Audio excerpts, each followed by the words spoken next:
যারা পরীক্ষা দিচ্ছি আমরা 100 মার্কের পরীক্ষা না, পাস করে কত দেয়? 33 পাস না?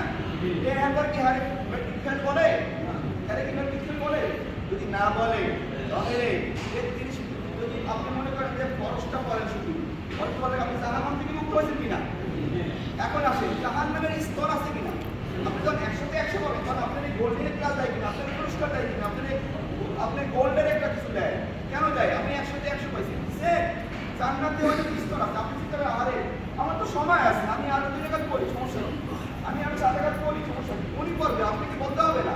আপনি ওনাকে ওই 34 টাকাতে ভয় দেখায় না, আপনি ওনাকে 17 টাকাতে ভয় দেখান, কয়েকটি কষ্ট করে না, কষ্ট করে আমি পাওয়া ধরে থাকে, রাগ করেন না, আপনি গালিও দিন না। রুমমেট যদি আপনি এখানে হেদায়েতের মালিক আপনি না, আল্লাহর নবীকে বলুন তো আল্লাহ সুবহানাহু ওয়া তাআলা কোরআনের মাধ্যমে জানাচ্ছেন, হে নবী আপনি এত পেরেশান কেন? তার চাচা আপনি ইতিহাস বললে কাজ করতে পারি করবে, তার চাচা তাকে কতটা ভালোবাসছে, সেই চাচা তার মৃত্যুবরণ করে, তাকে এতটুকু রিকোয়েস্ট করছে শুধু লা ইলাহা বলে।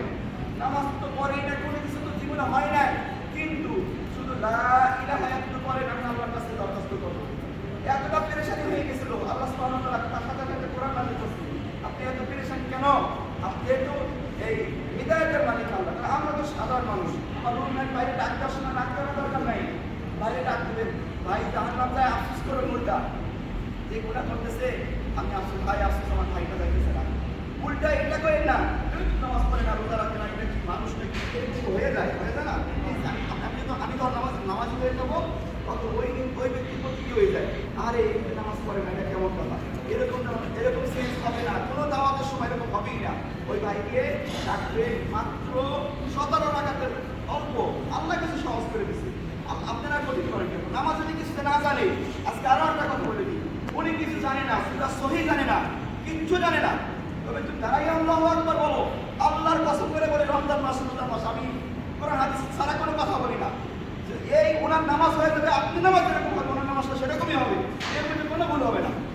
আপনি চিন্তা করেন আল্লাহ কত সহজ করছে। আপনি যদি উনি অনেক সুবিধা দেবে, শয়তান অনেক বিরয় করবে, এটা অস্থায়ী ঘটনা। যাই হোক, আজকে আমরা জানলাম না নিয়ে এসে ব্যাপারটা সিরিয়াস হওয়ার দরকার নাই, এবং নামাজের ব্যাপারটা রোজা রাখা 5 ওয়াক্ত নামাজ একবারে পরিপূর্ণ করতে পারি, এবং কোরআন শরীফ পড়তে নাও পারে তো এখানে বইলা বৈশা আলিফ বাতা এখানে তো আমি কত সহজ করছি, এখন শুনে বইলা কোরআনটা শেখার জন্য আমি কিন্তু ভাই অল্প কাজে আসি, কোরআনটা শেখার জন্য অনেক ভাইরা আমি দেখছি আলিফ বাতাসা করতে যাচ্ছে না, আলহামদুলিল্লাহ আলিফ বাতাসা শেখা তার আস্তে আস্তে বেড়ে যাইতেছে।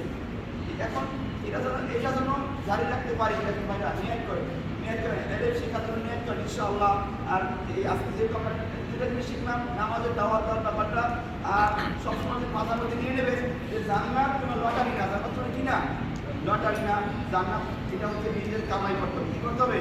কামাই করতে হবে। আর গুনাহ যেন রমজান এই মাসে যেরকম আমরা একটা অভ্যাস করে নিয়েছি না ভাই, এই রমজানের এই সপ্তাহে যেরকম বসছি, আগামী সপ্তাহে এরকমটা বসার নিয়ত করে আমরা যেরকম জানি না, আপনি যে অনেকে যারা চলে গেছি, যেমন চলে গেছে, কি করছে, হয়তো বাজারে গেছে, প্রত্যেক শুক্রবার যে বাজারটা হয় সেই বাজারে চলে গেছি, চলে গিয়ে আবার ঘুমে গেছি, কি ফায়দা কি হইল? আপনার আজকে বসার পরে কিছু না তো শিখতে পারছেন কিনা ভাই? ফায়দা হয়েছে কিনা ভাই?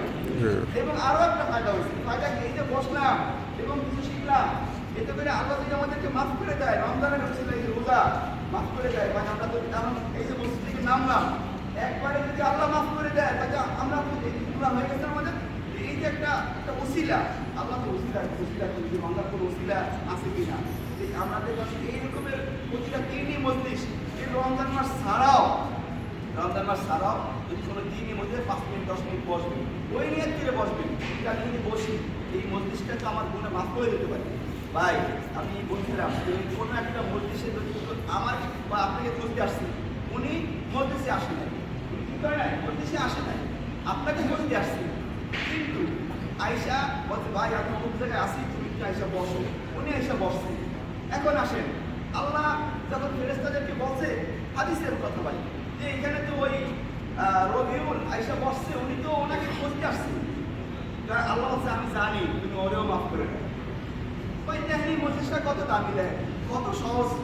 যাই হোক ভাই, এই প্রবাসে আমাদের একটা প্ল্যাটফর্ম, একটা শিক্ষা কেন্দ্র, একটা স্কুলের মতো না ভাই, আমাদের একটা টাইম আছে, আমরা এই টাইমে মানে শুক্রবার দিন আমাদের ছুটি, তারপরে এরকম এই লেভেল থেকে এরকম ডিউটি, আমরা একটা টাইম, একটা ঘন্টা একটা ফিক্স করে নিতে পারি না? 2 বছর যদি একটা ফিক্স করে এই টাইমে আমি এলেম শিখবো, তাহলে সেটা হবে কি না? আপনি দেখবেন আজকে এক লাইন তর্জমা করবেন, আজকে সূরা সাহাবায়ে কেরাম তেলাওয়াত করছে, কোরআন যারা পড়তে জানেন এক যতটুকু তর্জমা জানছে তারপর আগে বসে না। আমরা কোরআন শরীফ শুধু পড়লে হবে না, কোরআন শরীফ সাথে তর্জমা করবো না, জানতে পারবো ইনশাআল্লাহ।